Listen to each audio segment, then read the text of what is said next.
मित्रों, आप सभी ने देखा होगा कि इस तथाकथित INDIA ऑब्लिक घमंडिया गठबंधन की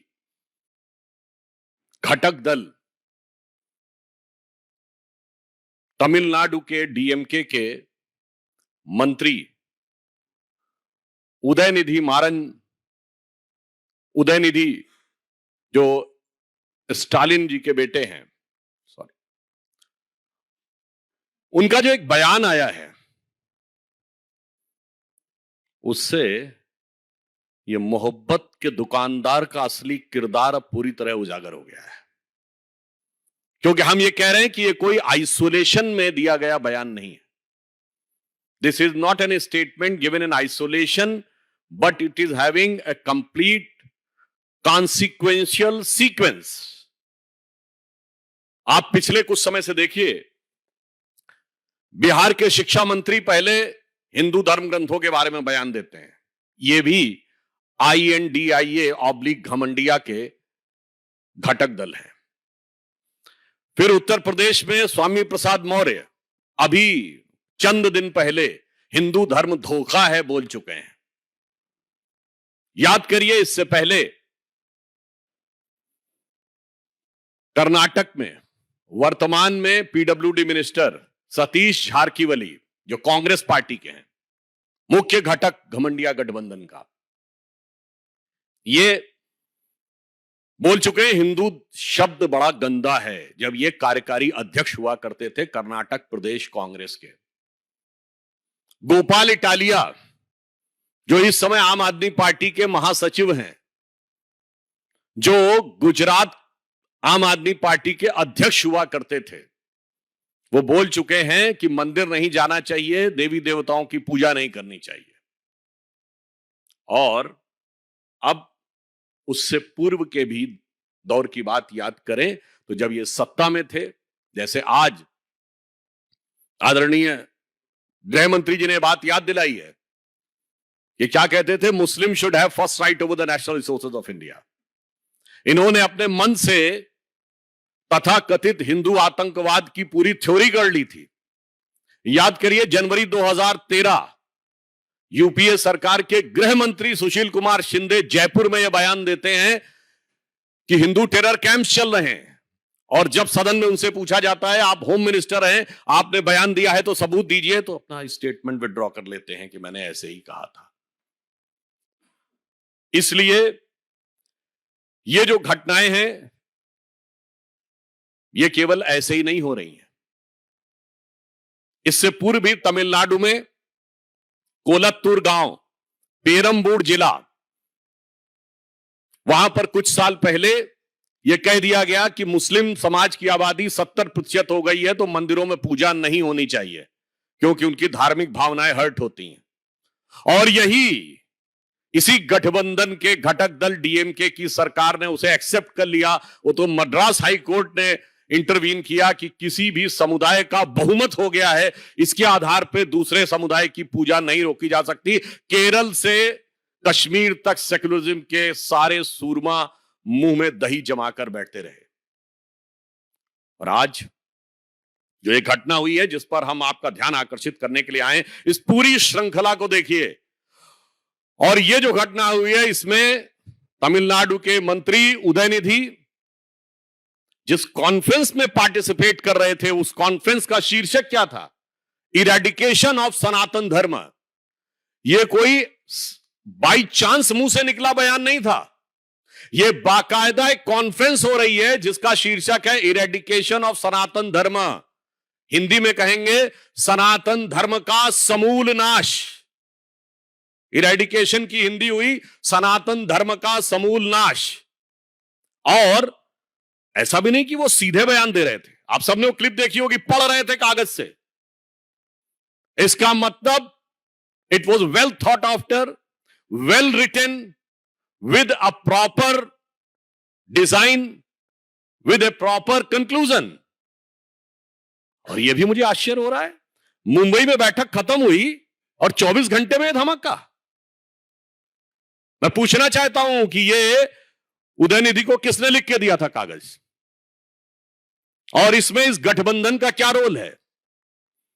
मुंबई में आपकी बैठक खत्म होती है और 24 घंटे के अंदर आप ये बोल देते हैं कौन सी योजना बनाई थी आपने। और जब आप किसी समुदाय, किसी संस्कृति के समूल नाश की बात करते हैं तो मैं कहना चाहूंगा unequivocally and technically it is the case of hate speech. And we are not having any ray of hope from any government of this INDIA/Ghamandiya Gadbandhan. So I would like to remind that the Honorable Supreme Court of India has given an observation that they will take a suo motu cognizance of any hate speech. So I hope that the Honorable Supreme Court will be keeping an eye and will be having the strict vigil and will take appropriate step on this utterly unequivocal, damaging, violence-provoking hate speech, because it is not only insult, it is saying eradication means to finish. और मैं यह भी कहना चाहता हूं कि कई बार ये कहा जाता है कि we want to digress the issue. I would like to remind to Mr. Rahul Gandhi that during his so-called Bharat Jodo Yatra, when he was passing through Tamil Nadu, he has taken in his yatra Mr. George Punia, who has openly said that he wears the shoes because he considered the land of Bharat Mata apavitra, and he doesn't want his feet to be touched on this holy land. ये दुकानदार का असली किरदार है। ये मोहब्बत के नाम के हो रहा वोट का असली व्यापार है। और जब डाइग्रेस द इशू की बात करते हैं तो मैं ये भी याद दिलाना चाहता हूं, ये आरोप लगाते हैं कि हम लोग हिंदुत्व की राजनीति करते हैं। मैं याद दिलाना चाहता हूं, जब हम प्रधानमंत्री श्री नरेंद्र मोदी जी के नेतृत्व में जिसके ऊपर ये आरोप लगाते हैं, आज मैं पूछना चाहता हूं इस गठबंधन से, we are having the growth rate of 7.8%, which is highest among all the major economies of the world. मैं पूछना चाहता हूं, ये तथाकथित जो कहते हैं हम विकास की बात कर रहे हैं, इनके दौरे हुकूमत में एक साल बताएं जब पूरे विश्व में सबसे ज्यादा ग्रोथ रेट भारत की हुई हो। नहीं है।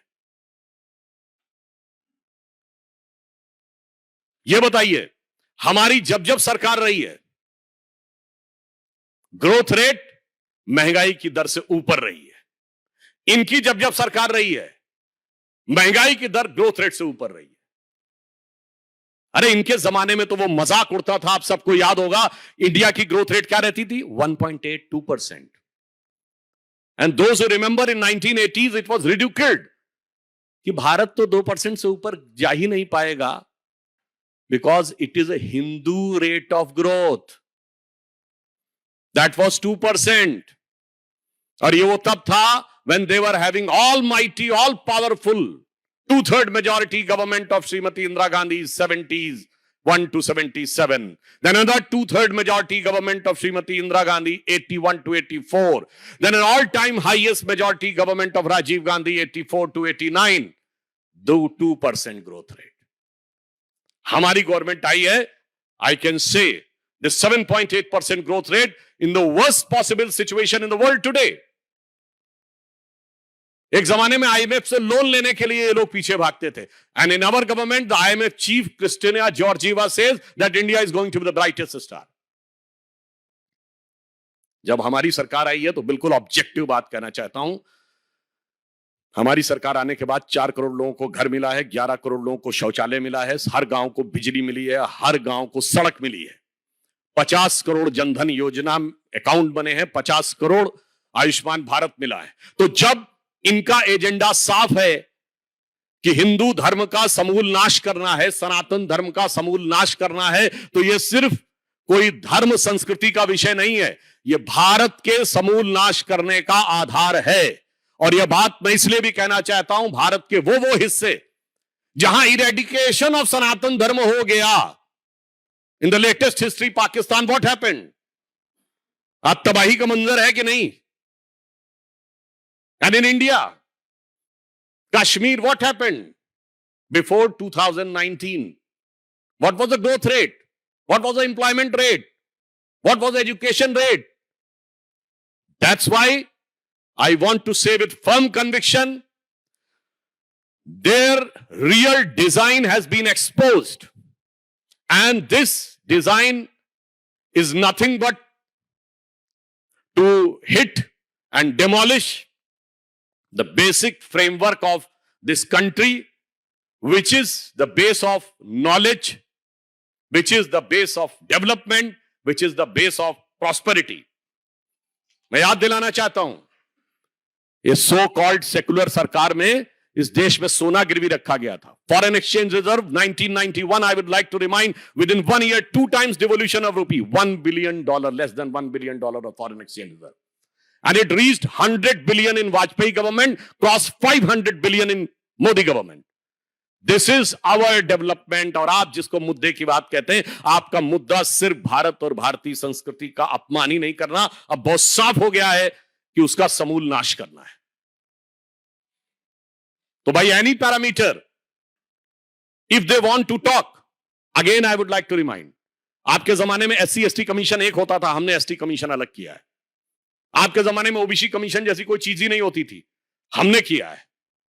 आपके जमाने में रिजर्वेशन ही खत्म था, कश्मीर में नहीं मिलता था, कई इंस्टीट्यूशंस में नहीं मिलता था, हमने दिलवाया है। समाज के हर वर्ग का वास्तविक सम्मान हमारी सरकार में हुआ है। अब मैं ये भी एक बात कहना चाहता हूं अपने तमिल भाइयों से, I would like to urge to our Tamil brothers, those who want to say that if in Sanatan Dharma there is only thing which is divisive and discriminatory, and they are thinking that this is like a disease and virus. मैं उनको याद दिलाना चाहता हूं, if the scientist like Robert Oppenheimer sees its inspiration from Srimad Bhagavad Gita, if the scientist like Erwin Schrödinger in his book What is Life says that he is inspired by Upanishads, if the father of the rocket science, Werner von Braun, whose guru was Hermann Oberth, and he said that he uses to read Vedas for knowledge, Werner Heisenberg has said that he has got the final concept of relative uncertainty by discussing with Gurudev Rabindranath Tagore on the Vedantic philosophy. मेरे भाई, अगर बड़े बड़े साइंटिस्टों को इसमें knowledge नजर आ रही है और आपको सिर्फ डिवीजन नजर आ रहा है, तो वायरस आपके दिमाग में आ गया है। वायरस ये नहीं है, the virus is in your mind, and this virus is nothing but, one is a Macaulay virus of 19th century, another is a Marxist virus of 20th century। और इस अमृत काल में इस विष को निकालना होगा। मैं तमिल भाइयों से कहना चाहता हूं, you talk about the Tamil pride, and he was saying that the Sanatan is a word from Sanskrit language. I would like to say all the so-called Dravidian parties use the word Dravid. Dravid is not a Tamil word, it is a Sanskrit word, which has been misappropriated by Britishers. It is part of 2 words of Sanskrit. Drav means liquid, Ra means dharti. That is that part of land which is surrounded by water. And it is being used by Adi Shankaracharya. और वेदों में शुनाशेप की कथा में आता है, आदि Shankaracharya when he came to Kashi and he has to discussion with the Vidvat Parishad, they ask, young boy, you give your introduction. Then Shankaracharya said, Adi Shankaracharya I am talking about, he said, Aham Dravid Shusho Asmi. मैं द्रविड़ शिशु हूं. All the frameworks of Vedantic philosophy emerged from this southern India, which they call the Dravid land. It is called Dravid land in the Sanskrit text. अद्वैत के प्रवर्तक शंकराचार्य केरल से, द्वैत के प्रवर्तक मध्वाचार्य कर्नाटक से,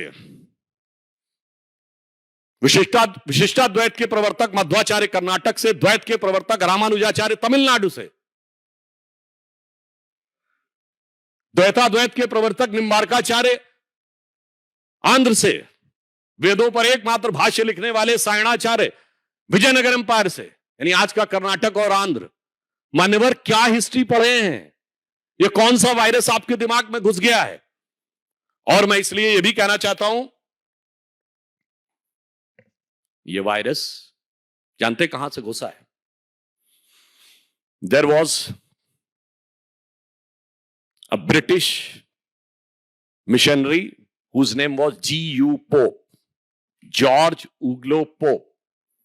He has first time tried to bifurcate and he used the word Tamil race. मैं कहना चाहता हूं, जाके पढ़ो उसने क्या क्या लिखा है आपके बारे में. इतनी निगेटिव बातें भी लिखी हैं. And those who want to cherish, there was another father, his name was John Lazarus. He has written objective thing, but you are not ready to accept the objective thing. G.U. Pope has written all the thing with design, और वो समझ में आने का प्रयास होता है. I would just like to say that in Tirukkural, 1330 verses were written by our esteemed Tamil saints, और उसमें 3 पार्ट: परुल, आगम, काम. धर्म, अर्थ, काम, जो धर्मशास्त्र में लिखा है. मगर अफसोस यह है कि ये मैकाले और मार्क्स का वायरस ऐसा घुस गया है कि अपनी ही नहीं पढ़ रहे हैं संस्कृति. मैं आज के युवाओं से कहना चाहूंगा, मैं उदयनिधि से भी कहना चाहूंगा, अरे वो दिन गए जिस ढंग की फिलॉसफी पे आप बात कर रहे हैं. Shut this virus of 19th century of Macaulay and 20th century of Marx. Come today and see what Modi ji is doing. हमने तमिल संस्कृति को जो सम्मान दिया है, Singol, which has been discarded by Jawaharlal Nehru, has been established with full honor and prestige in the new Parliament of India. It was an initiative of our Prime Minister Shri Narendra Modi. I would like to remind, there was a very famous Tamil scripture, Chillupatikaram, जिसमें कन्नगी अम्मा और कोवलम की कथा है. और जब कन्नगी देवी के साथ अन्याय होता है तो कहा जाता सिंगोल टेढ़ा हो गया था. And they want to ridicule, they are ridiculing the Tamil culture. And if you want to have Tamil pride there, yes, it is there in the CERN laboratory, which is the biggest, one of the biggest scientific laboratory of the world in Europe, which has discovered the Higgs boson, the fundamental particle. और उसकी lobby में जाइए तो नटराज की मूर्ति लगी हुई है, which is from Tanjavur in Tamil Nadu. Modi ji has got, you remember the Xi Jinping to Mahabalipuram. Has anybody ever thought about the Tamil influence over China? Because there was a king who converted into Buddhism with the name Bodhidharma, and then he went to China, and by the name Dhammo, he has become the patriarch of Jain Buddhism. At one point of time, almost 80% of China was Buddhist, and they considered this king from Mahabalipuram as their patriarch. This was Modi ji has thought about it. So, I would like to say, whether it is the development, whether it is the education, whether it is the self-pride, in all the aspects, there is no comparison between NDA under the leadership of Prime Minister Shri Narendra Modi and INDIA / Ghamandiya under the leadership of Pehchan Kaun. और but this today's instance is painful, this is very damaging, but it is I opening also. अब मुझे लगता है कि राहुल गांधी और Congress party के पास कोई जवाब नहीं रह गया है। उनके मुख का मुखौटा पूरी तरीके से उतर गया है। इसलिए मैं अंत में कहता हूं, हम भारत के जिस विकास की ऊंचाई पर मोदी जी के नेतृत्व में ले जा रहे हैं, यह सिर्फ सनातन धर्म का ही नाश नहीं करना चाहते।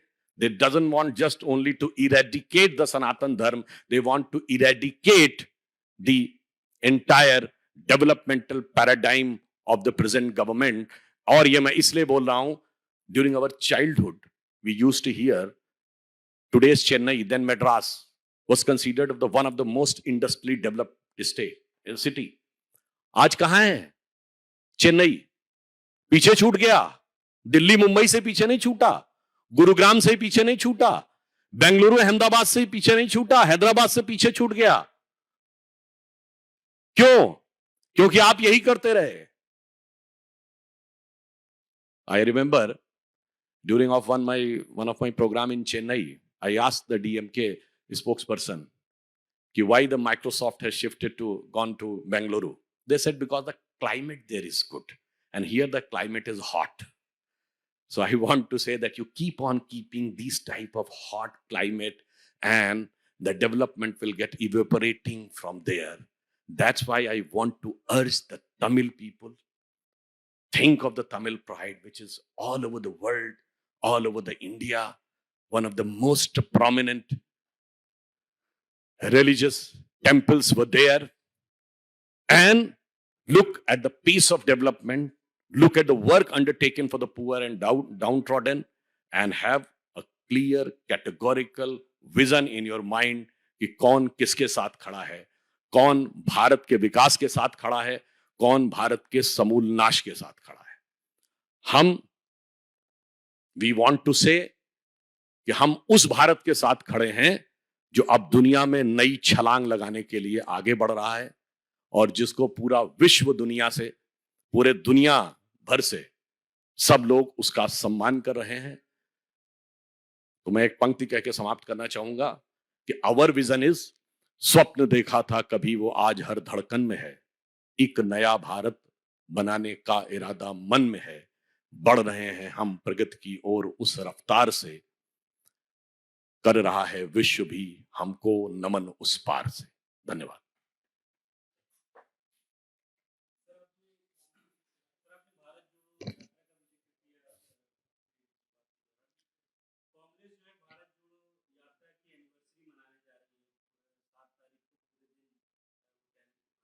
बरसी मनाने जा रही है। Again, I would like to re-emphasize. I am having 3-4 clear categorical questions. मैं उसको re-emphasize कर देना चाहूँ। Number 1, the name of the conference was Eradication of Sanatan Dharma. I want a clear answer from Congress Party.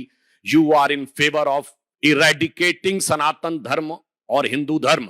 Hindi में कह देना चाहता हूं, मैं कांग्रेस पार्टी से साफ पूछना चाहता हूं, आप सनातन धर्म और हिंदू धर्म के समूल नाश के पक्षधर हैं या नहीं? नहीं तो गठबंधन पे क्या विचार है?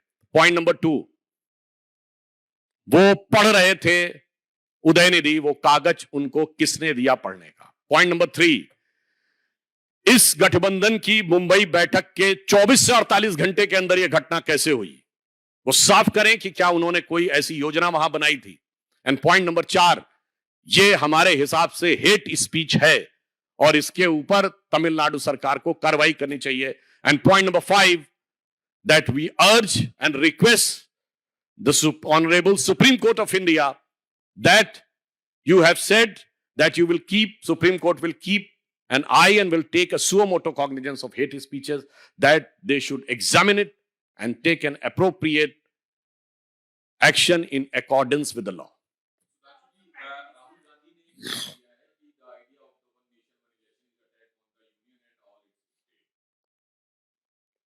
देखिए, अभी वो वन कोलिशन वन कोऑर्डिनेशन तो कर नहीं पा रहे हैं।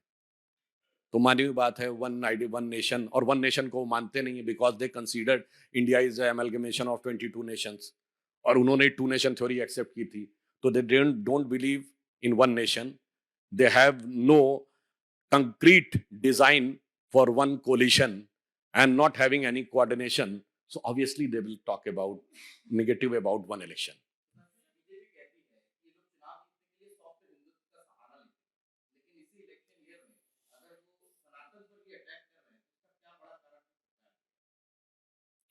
देखिए, जानते क्या हो सकता है? दो चीजें हो सकती हैं। Either there are certain elements which has been playing in the hand of forces who want to weaken India, और दूसरा हो सकता है कि मुखौटा जितना भी चढ़ाया, मगर एक वर्ड होता ना, कहते कहते दिल की आरजू लबों पे आ ही जाती है।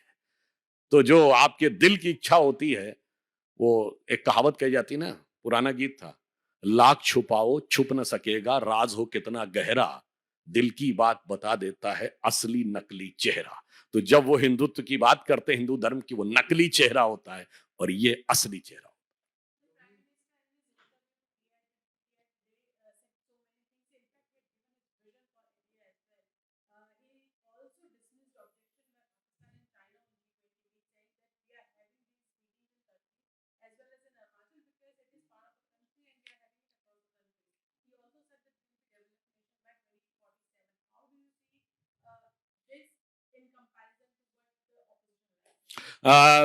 During the opposition time, Kashmir Valley was witnessing Bharat Tere Tukde Honge. Kashmir Valley was witnessing the flags of ISIS. Kashmir Valley was witnessing the flags of Pakistan. Kashmir Valley was witnessing Pakistan Zindabad. And they were unable to hoist the national flag on Lal Chowk even on 26th January and 15th of August. And not only this, during their tenure, the most pious mosque of the Muslims in the entire country, Hazrat Bal, was captured by terrorists. During their regime, the biggest Sufi shrine of the country, Charare Sharif, was burnt alive, destroyed. And during our regime, जो कहते थे तिरंगे को कंधा देने वाला नहीं मिलेगा, डल लेक के किनारे तिरंगे की कतार देखिए, और G20 समिट हो रही है, इन्वेस्टमेंट मैक्सिमम हो रहा है, मैक्सिमम टूरिस्ट आ रहे हैं, डेवलपमेंट का बेस आगे बढ़ रहा है। That is the different picture between their rule and our rule.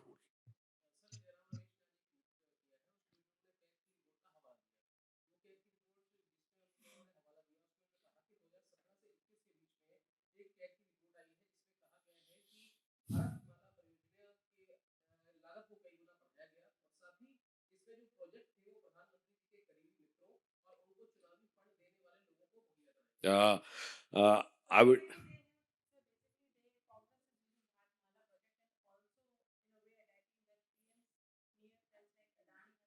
नहीं, आपने इम्प्लिसिट बोला, I will give the explicit answer. Overt covert दोनों। I am saying Jairam Ramesh ji is a quite well-read person, so I would like him to just look at it. You are talking about per kilometer 18 crore rupees. It was just in the simple situation. And what is written in that? The tunnels, the flyovers, and the overbridges exempted. That will have a different cost. Can we imagine that the making 1 kilometer road on a plain road and 1 kilometer in the tunnel is same cost?